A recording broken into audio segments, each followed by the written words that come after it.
నువ్వు మహింపరుస్తున్నావు చేస్తుంది. అప్పుడు సాతాను శక్తులు నీ నుంచి. కాబట్టి హల్లెలూయా అనేది ఎవరికైనా ఇష్టం లేదంటే వాళ్ళు సాతాన్ని పారద్రోలటం వాళ్ళకి ఇష్టం లేదనమాట. కొన్ని తారను వారు వెంబడించుకుంటూ వచ్చారు, తూర్పు దేశపు జ్ఞానులు. తూర్పు దేశపు జ్ఞానులు యేసయ్యను దర్శించుకుని ఆరాధించుకుని తిరిగి వచ్చి హేరోదు రాజుకి చెప్దాం అనుకుంటుండగా మళ్ళా దేవదూత వారికి కనబడి, హేరోదు దగ్గరికి వెళ్ళొద్దు, వాడు శిశువును చంపడానికి చూస్తున్నాడు కాబట్టి వేరే మార్గంలో వెళ్ళిపోమన్నాడు. ప్రియ దేవుని బిడ్డ, అప్పుడు ఆ హేరోదు శిష్యులు ఆయన్ని మోసం చేశారనుకుని వాళ్ళు చెప్పిన టైము అన్నీ ఖచ్చితంగా పరిశీలించి 2 సంవత్సరాల క్రితం వాళ్ళు చూశారు నక్షత్రాన్ని అనేదాన్ని తెలుసుకుని ఆ దేశంలో 2 సంవత్సరాల లోపు పుట్టిన మగబిడ్డలందరినీ కూడా చంపేయమని శాసనం జారీ చేశాడు. ప్రియ దేవుని బిడ్డ, 2 సంవత్సరాలు తూర్పు దేశపు జ్ఞానులు యేసయ్య దగ్గరకు వచ్చేసరికి ఎంత టైం పట్టిందండి? 2 years. కొంతమంది లేటుగా వస్తూ ఉంటారు కదా, అలాంటి వాళ్ళు వీళ్ళు జ్ఞానులు లేటుగా వచ్చినట్టు యేసయ్య దగ్గరికి వీళ్ళు మన గుడికి కూడా కొంతమంది లేటుగా వస్తూ ఉంటారు. ప్రియ దేవుని బిడ్డ, జ్ఞానులు 2 సంవత్సరాల శిశువుల్ని రాజు చంపించడానికి 2 సంవత్సరాలు వాళ్ళు ప్రయాణం చేశారు. వాళ్ళు జ్ఞానులు వాళ్ళు నడుచుకున్నారు. సత్యం తెలుసుకోవడం కోసం వాళ్ళు ఎంత ప్రయాసైనా ఓర్చుకుని వచ్చారు. నిజమైన దేవుని కుమారుణ్ణి వీక్షించడం కోసం, దర్శనం చేసుకోవడం కోసం వారు మనకులాగా కార్లు లేవు, విమానాలు లేవు, ఓడలు లేవు. హల్లెలూయా. మనకులాగా రైలు బండ్లు లేవు. వాళ్ళు కంఫర్టబుల్గా వాళ్ళు ప్రయాణం చేయలేదు. కానీ వారు ఎంతో ప్రయాసపడి బహుశా ఒంటెల మీద ప్రయాణం చేసి 2 సంవత్సరాలకి ఆయన్ని దర్శించుకున్నారు. దేవుని స్తోత్రం. యేసయ్య ఈ భూమి మీదకి రావడానికి ఎంతమంది ప్రయాసపడ్డారో మనం చూస్తున్నాం. దేవుని మాట నెరవేరడానికి, దేవుని చిత్తం నెరవేరాలంటే కొంతమంది ప్రయాసపడాల్సిందే. అందరికంటే ఎక్కువ ప్రయాసపడిన వారు మరియా యోసేపులు. అందరికంటే ఎక్కువ ప్రయాసపడిన వారు మరియా యోసేపులు. వారు త్యాగం చేశారు. మరియమ్మ మొదట అందరికంటే ఎక్కువ త్యాగం చేసింది. ఆమె పెళ్ళి క్యాన్సిల్ అయిపోయే ప్రమాదం, కుటుంబానికి అవమానం, ఎన్నో దారుణాలు జరిగే పరిస్థితి అని తెలిసి కూడా దేవుని చిత్తం నెరవేరాలి, దేవుడు నన్ను ఎన్నుకున్నాడు, నన్ను ఏర్పరచుకున్నాడు. దేవదూత చెప్పినప్పుడు లూకాసు వార్త 1వ అధ్యాయం 37వ వచనంలో 36, 37 చాలమ్మా. దేవుడు చెప్పిన ఏ మాట అయినను నిరర్ధకము కానేరదని ఆమెతో చెప్పెను. హల్లెలూయా. దేవుడు చెప్పిన ఏ మాట అయినను నిరర్ధకము కానేరదు. For no word from God will ever fail. దేవుడు ఒకసారి చెప్పాడంటే అది నిష్ఫలముగా తిరిగి రాదని యెషయా గ్రంథం చెప్తుంది. భూమి ఆకాశములు గతించినను నా మాటలు ఎన్నటికీ గతింపవు. దేవుని చెప్పిన ఏ మాట నిరర్ధకం అవ్వదు. ఆ మాటలో సృజనాత్మక శక్తి ఉంది. దానికోసం మరియమ్మ సరెండర్ అయిపోయింది. తన జీవితాన్ని దేవునికి అంకితం చేసుకుంది. కాబోయే భర్త పెళ్లి చేసుకోకపోయినా పర్లేదు, నా జీవితం ఏమైపోయినా పర్వాలేదు, కానీ దేవుడు నా దగ్గరికి దేవదూతను పంపించి ప్రవచనం చెప్పించాడు, అది నా పట్ల నెరవేరాలంతే. దేవుని కుమారుని రాకడ కొరకు నేను సిద్ధపడాలంతే. హల్లెలూయా. దేవుడు చెప్పిన ఏ మాట అయినను నిరర్ధకము కానేరదు. మరి ప్రవచనాలు ఎందుకు నిరర్ధకం అవుతున్నాయి? మొదటి కొరింథీ 13వ అధ్యాయంలో ఏమంటాడు? చివరిలో ప్రవచనములైనను నిరర్ధకమగును. కొంతమంది చెప్పిన ప్రవచనాలు ఎందుకు నెరవేరటం లేదు? కొంతమంది భక్తులు చెప్పిన ప్రవచనాలు ఎందుకు నెరవేరటం లేదు? దేవుడు చెప్పించింది తప్పకుండా నెరవేరుతుంది. ప్రియదేవుని మీద దేవుడు చెప్పించాడంటే అది నెరవేరాల్సింది. ఎందుకంటే దేవదూత అని చెప్పాడు, దేవుడు చెప్పిన ఏ మాట అయినను నిరర్ధకము కానేరదు. ఆ మాట నెరవేరాలంటే మనం మంచి పోరాటం పోరాడాలి. ఆ మాట నెరవేరాలంటే, దేవుడు నీకు ఇచ్చిన ప్రవచనం నెరవేరాలంటే, దేవుడు నీకు ఇచ్చిన వాగ్దానం నెరవేరాలంటే, దేవుడు నీ ప్రార్థనలకు జవాబు ఇవ్వాలంటే నువ్వు మంచి పోరాటము పోరాడాలి. మంచి సాక్ష్యం కాపాడుకోవాలి. జయ జీవితం జీవించాలి. పాపాన్ని జయించాలి, లోకాన్ని జయించాలి, సాతాన్ని జయించాలి, శరీరాన్ని జయించాలి. దానికి ప్రభువు సహాయం చేస్తాడు. మత్తయి సువార్త 1:19 నుంచి చదువుదాం. ఈ తూర్పు దేశపు జ్ఞానులు వెళ్ళిపోయిన తర్వాత 2 సంవత్సరాల లోపు మగపిల్లలందరినీ చంపించేశాడు. రామాలో అంగలార్పు, రాహేలు తన పిల్లల విషయమే రోదన. మత్తయి సువార్త 2:18 తర్వాత చదవమ్మా. ఇదిగో ప్రభువు దూత ఐగుప్తులో యోసేపునకు స్వప్నమందు ప్రత్యక్షమై, నీవు లేచి శిశువును తల్లిని తోడుకొని ఇశ్రాయేలు దేశమునకు వెళ్ళుము. శిశువు ప్రాణము తీయజూచుచుండిన వారు చనిపోయిరని చెప్పాను. అప్పుడు అతడు లేచి శిశువును తల్లిని తోడుకొని ఇశ్రాయేలు దేశమునకు వచ్చెను. అయితే అర్కెలాయు చూసారా, మళ్ళా హేరోదు చనిపోయిన తర్వాత మరియను యోసేపుని దేవుడు ఎప్పటికప్పుడు కొంతకాలం దాక్కోమన్నాడు, కొంతకాలం తలదాచుకోమన్నాడు, కొంతకాలం ఐగుప్తుకి వెళ్ళిపోమన్నాడు. మళ్ళీ కొంతకాలం తర్వాత ఎన్నో శ్రమలు పడ్డారు యేసయ్యను పుట్టిన తర్వాత ఆయన కాపాడుకోవటానికి. కాబట్టి దేవుని చిత్తం నెరవేరాలంటే మనము కూడా శ్రమలు పడాలి. మనము కూడా, సాతాను మన మీద విజృంభిస్తాడు. దేవుడు ఎవరినైతే దీవిస్తానని చెప్తాడో వారి మీద సాతాను ఎక్కువ అటాక్ చేస్తాడు. ప్రియ దేవుని బిడ్డ, యోసేపుకు దేవుడు కలల ద్వారా చెప్పాడు, గొప్ప స్థానానికి హెచ్చిస్తానని. తన తల్లిదండ్రులు, తన అన్నయ్యలు అందరూ కూడా సాష్టాంగపడి నమస్కారం చేస్తున్నట్లుగా సూర్య చంద్ర నక్షత్రాలకు వచ్చిన దర్శనం, అదేవిధంగా పనుల కూర్చున్నటువంటి ఆ కళ వచ్చింది. తెల్లారి లేచి అమాయకంగా తల్లిదండ్రులకు, కుటుంబ సభ్యులకు చెప్పాడు. వెంటనే యోసేపును చంపాలని చూశారు వాళ్ళు. హల్లెలూయా. దేవుడు ఏదన్నా చెప్పినప్పుడు శత్రువులు ఓర్చలేరు. దేవుడు నిన్ను దీవిస్తానని చెప్పినప్పుడు నీ తోటి వారు, నీ కుటుంబ సభ్యులు సైతం భరించలేరు. యోసేపును చంపాలని చూశారు వాళ్ళ అన్నయ్యలు. ముందుగా యోసేపును గద్దించారు తల్లిదండ్రులు, చంపాలని చూశారు అన్నయ్యలు. ఆఖరికి బానిసగా ఇష్మాయేలీలకు అమ్మివేశారు.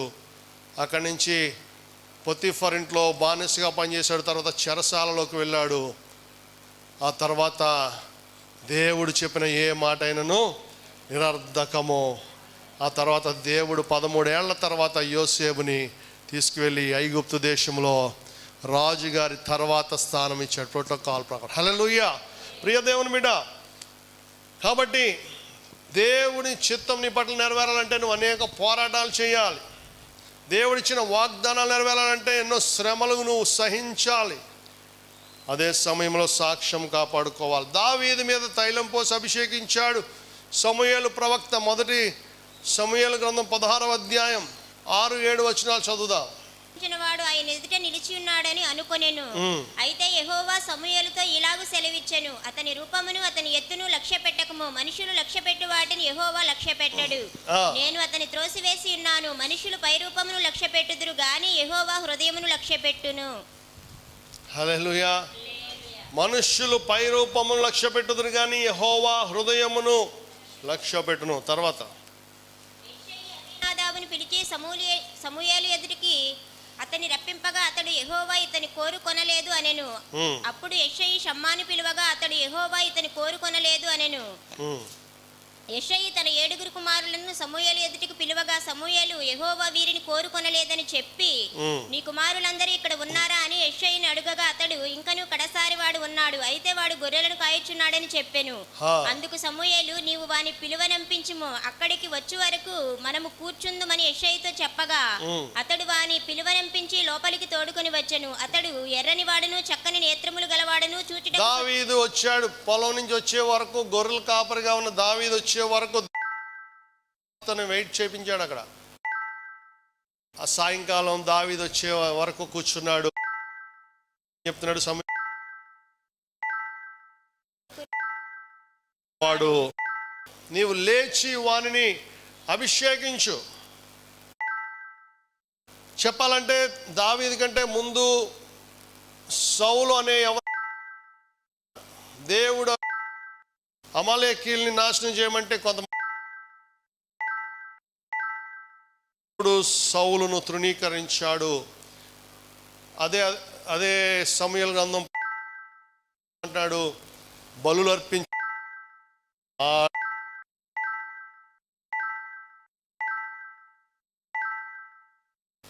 బలులు అర్పిస్తాడు, కానుకలు ఇస్తాడు, అర్పణలు ఇస్తాడు, కానీ మాట వినడు. అర్పించు మనిషి ముఖ్యం, అర్పించు మనస్సు ముఖ్యం. కాబట్టి నేను అతన్ని గొప్పవాడిని, ఇతని కంటే యోగ్యుడిని నేను ఎన్నుకున్నాను. నీ తైలపు బుడ్డిని అక్కడ యెషయి అని ఒక ఆయన ఉన్నాడు, ఆయన 8 కుమారులలో నేను ఒకరిని అభిషేకించాను. దేవుని స్తోత్రం. ప్రియ దేవుని బిడ్డ, ఎప్పుడైతే సౌలు దేవుని మాట పూర్తిగా వినలేదో, పూర్తిగా వినాలండి, మాట విన్నాడు కానీ పూర్తిగా కాదు, కొన్ని విషయాలు తనకు నచ్చినట్టుగా మార్చుకుంటూ ఉంటాడు. వాక్యాన్ని మనకు అనుకూలంగా మార్చుకుంటూ ఉంటాం కదా మనం కూడా అప్పుడప్పుడు. హల్లెలూయా. అలాగే సౌలు కూడా మార్చుకున్నాడు, దానివల్ల రిజెక్ట్ అయిపోయాడు. రిజెక్షన్, తృణీకరించబడ్డాడు. ఆ తర్వాత అతని కంటే ఉత్తముడైన ఒక పల్లెటూరులో గొర్రెలు కాసుకునేవాడిని నేను ఎన్నుకున్నాను, ఒక చిన్నవాడిని ఎన్నుకున్నాను. నువ్వు తైలం నింపుకొని బుడ్డిని వెళ్ళిపో. హల్లెలూయా. వెళ్ళి ఆ సమూయేలు ప్రవక్త కూడా ఇలా తైలం పట్టుకుని వెళ్ళిపోయాడు. నీ కుమారులను తీసుకురంటే మొదటివాడు వచ్చాడు, చాలా బలంగా అందంగా ఉన్నాడు, ఇతడు కాదని దేవుడు చెప్తున్నాడు. రెండో వాడు వచ్చాడు, ఇతడైనా నాయనా అంటే ఇతను కాదు. మూడోవాడు వచ్చాడు, ఇతడైనా ప్రభా, ఇతను కాదు. 7 అయిపోయారు. ఇంకా ఎవరైనా ఉన్నారా నీ కొడుకులు? కడసారి వాడు ఒకడు ఉన్నాడు, వాడు గొర్రెలు కాసుకుంటున్నాడు, అతను పిలిపించు. హల్లెలూయా.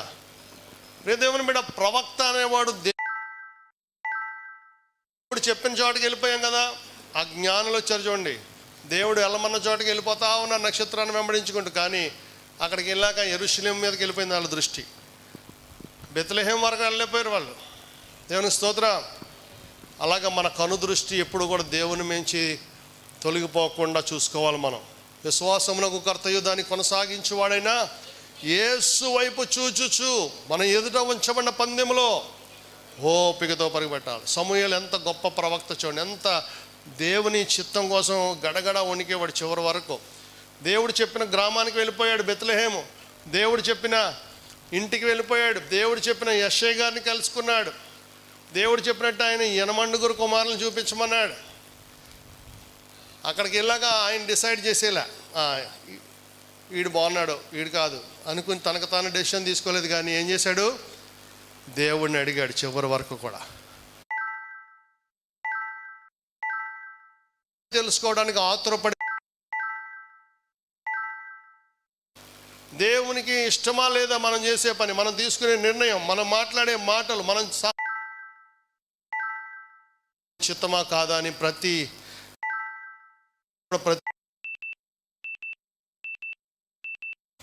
మనము చేసినప్పుడు దేవుడు మనల్ని బట్టి ఎంతో సంతోషించేవాడై ఉంటాడు. అద్భుత కార్యాలు, ఆశ్చర్య కార్యాలు మన జీవితంలో జరిగిస్తాడు.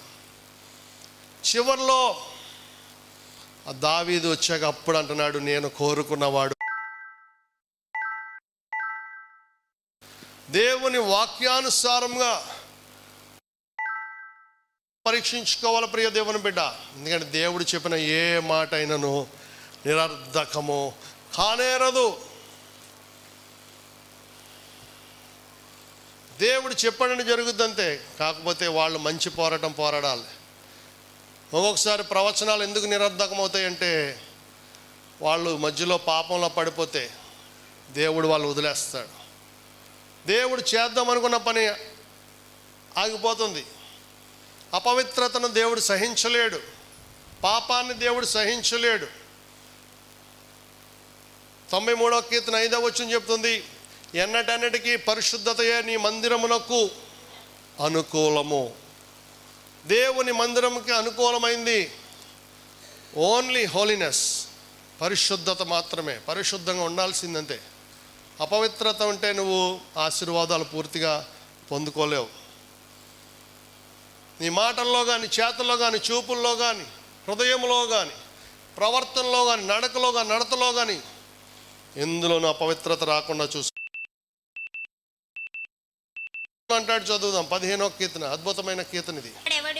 నీ పరిశుద్ధ పర్వతము మీద నివసింపదగిన వాడెవడు? యథార్థమైన ప్రవర్తన కలిగి నీతిని అనుసరించుచు హృదయపూర్వకముగా నిజము పలుకువాడే. అట్టివాడు నాలుకతో కొండెములాడాడు, తన చిలుకానితో కీడు చేయడు, తన పొరుగువాని మీద నిందలు మోపడు. అతని దృష్టికి నీచుడు అసహ్యుడు. అతడు యెహోవా యందు భయభక్తులు గల వారిని సన్మానించును. అతడు ప్రమాణము చేయగా నష్టము కలిగినను మాట తప్పడు. తన ద్రవ్యము వడ్డీకి ఇయ్యడు, వడ్డీ వ్యాపారం చేయడు. నిరపరాధిని చెరుపుటకే లంచము పుచ్చుకోడు. ఈ ప్రకారము చేయవాడు ఎన్నడూ కదిలింపబడడు. హల్లెలూయా, హల్లెలూయా. ఈ మధ్య వడ్డీ వ్యాపారం చేస్తే తప్పులేదని బోధించే ఒక బోధకుని చూశాను. హల్లెలూయా. ఏమంటున్నాడు ఇక్కడ? తన ద్రవ్యము వడ్డీకీయుడు. వడ్డీ లేకుండా ఇవ్వండి కావాలంటే. దేవుని స్తోత్ర. ధర్మ వడ్డీ తీసుకొచ్చాను తప్పులేదని ఈ మధ్య ఒకడు బోధిస్తున్నాడు. హల్లెలూయా. వడ్డీ బైబిలే కాదు, అసలు హిందువులు ముస్లింలు గ్రంథాలు కూడా వడ్డీ వ్యాపారం చేయొద్దని ఖచ్చితంగా రాశాయంట. నాకు వడ్డీ వ్యాపారస్తుడు చెప్పాడు. దేవుని స్తోత్రం. హల్లెలూయా. వడ్డీ రేటుకి వచ్చని వాక్యాన్ని వక్రీకరించే వాళ్ళు కొంతమంది ఉంటున్నారు ఈ రోజుల్లో. ఏమన్నాడు యేసుప్రభు వారు? అంచె దినముల్లో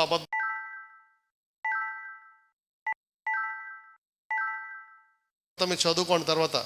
చివరి రోజుల్లో ఎవరెవరు ఉంటారు, ఎవరు ఎలా ఉంటారో యేసు ప్రభు చెప్పిన మాటల్లో స్పష్టంగా ఉంది. హల్లెలూయా. కాబట్టి జాగ్రత్తగా ఉండాలి మనం. దేవుడు చెప్పిన ఏ మాట అయినను నిరర్ధకము కానేరదు. అపోస్తలుల కార్యములు 9వ అధ్యాయంలోకి వెళ్దాం. యోసేపుకు చెప్పిన మాట నెరవేరింది, దావీదుకు చెప్పిన మాట నెరవేరింది. పౌలు గురించి ఏం చెప్తున్నాడు చదువుదాం. 9వ అధ్యాయం 15వ వచనం. అందుకు ప్రభువు, నీవు వెళ్ళుము, అన్యజనుల ఎదుటను రాజుల ఎదుటను ఇశ్రాయేలీల ఎదుటను నా నామము భరించుటకు ఇతడు నేను ఏర్పరచుకున్న సాధనమై ఉన్నాడు. హల్లెలూయా.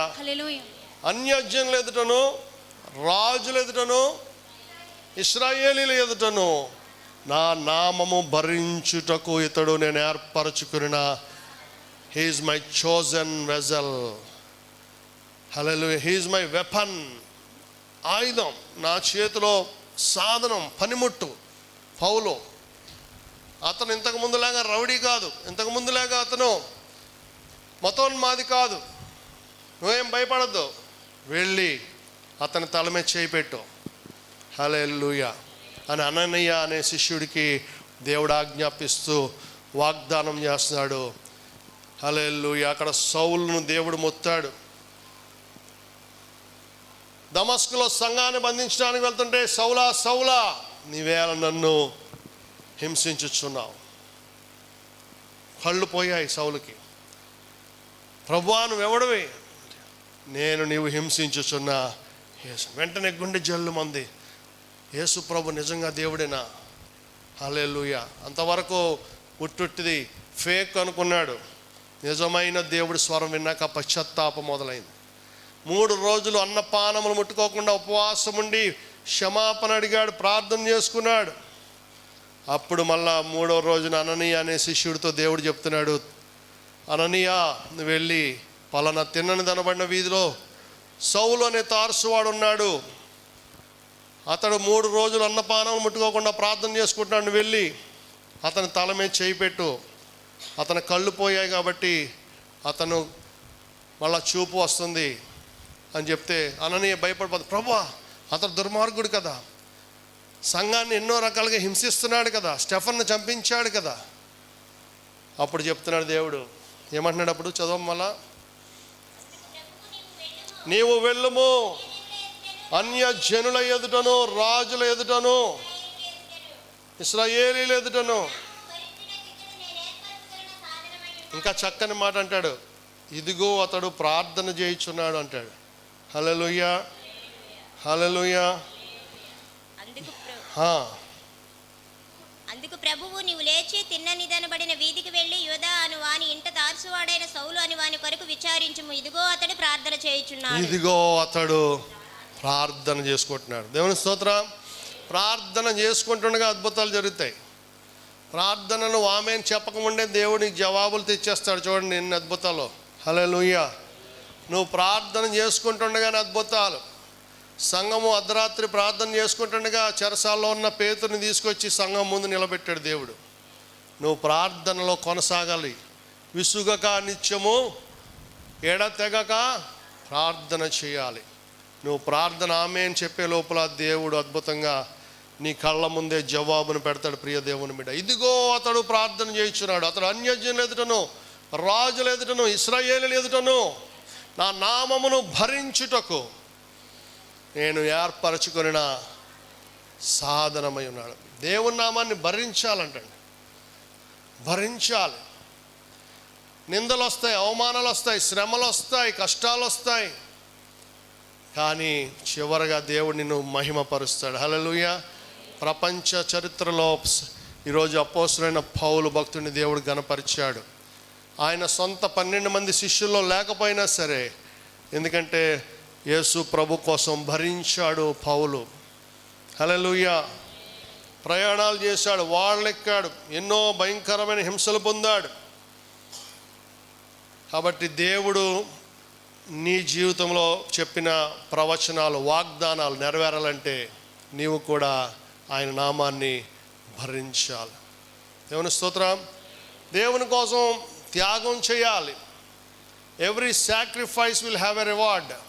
నువ్వు చేసే ప్రతి త్యాగానికి ఒక గొప్ప ప్రతిఫలం ఉంటుంది.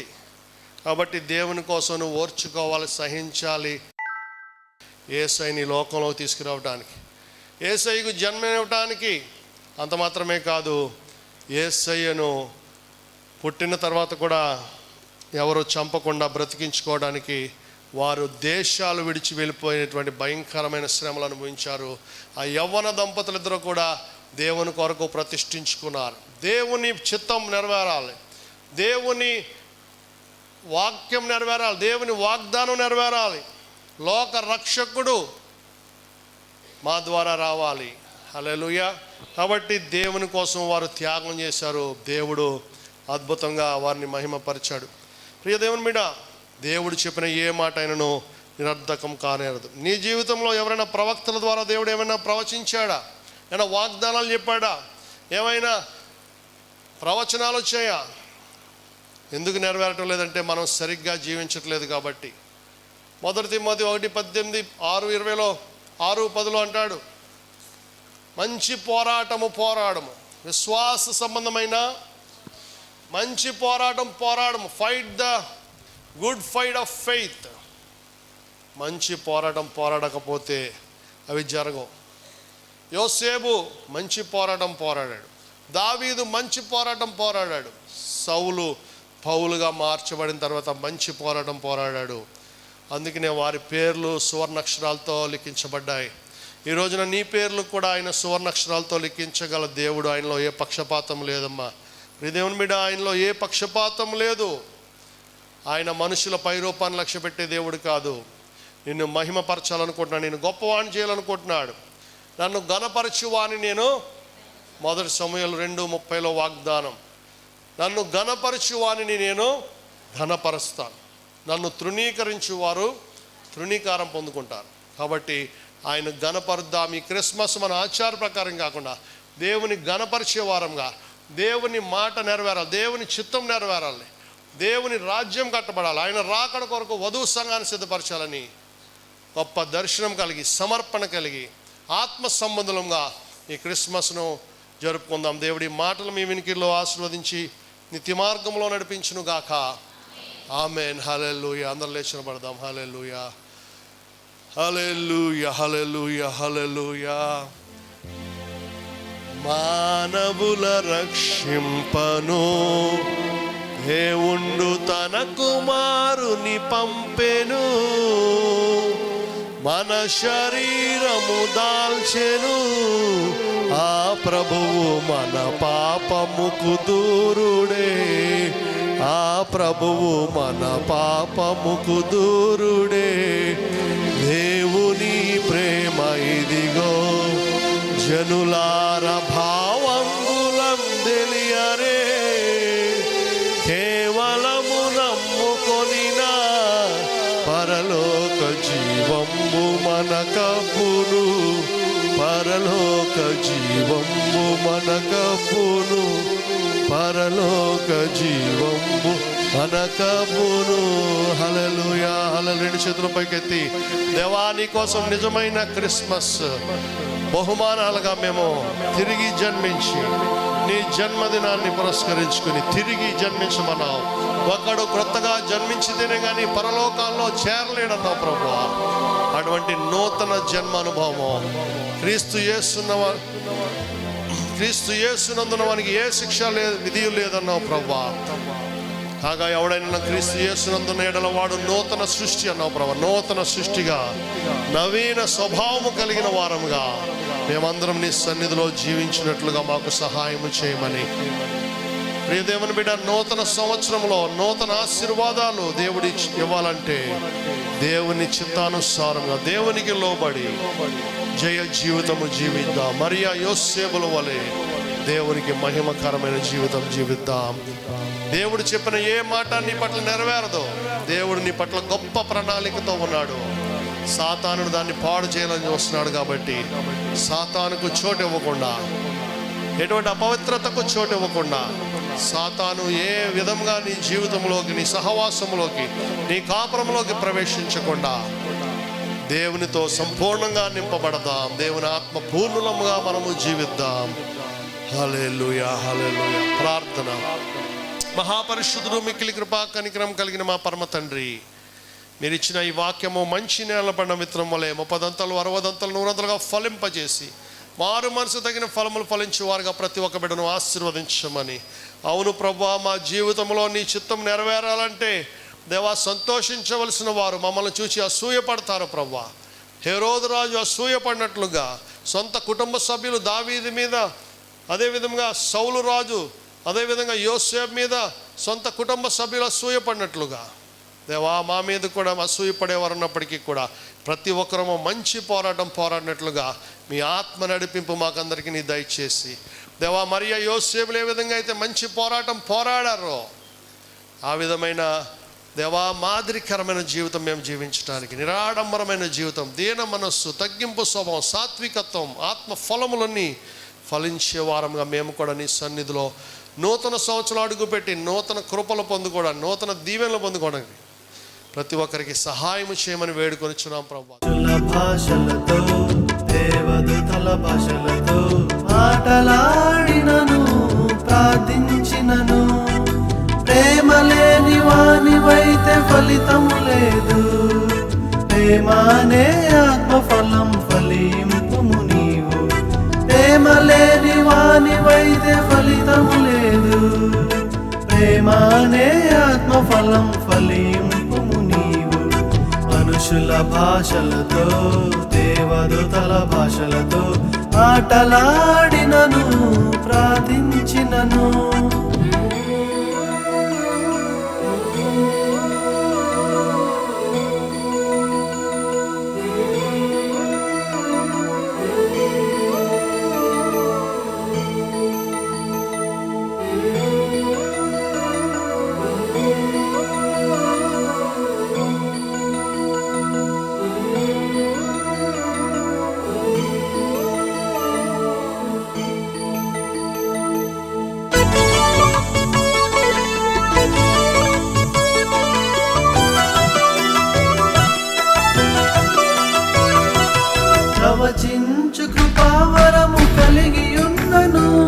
గొప్ప మర్మములు జ్ఞానమంతా ఎరిగి ఉన్నను, ప్రవచించు కృపావరము కలిగి ఉన్నను, గొప్ప మర్మములు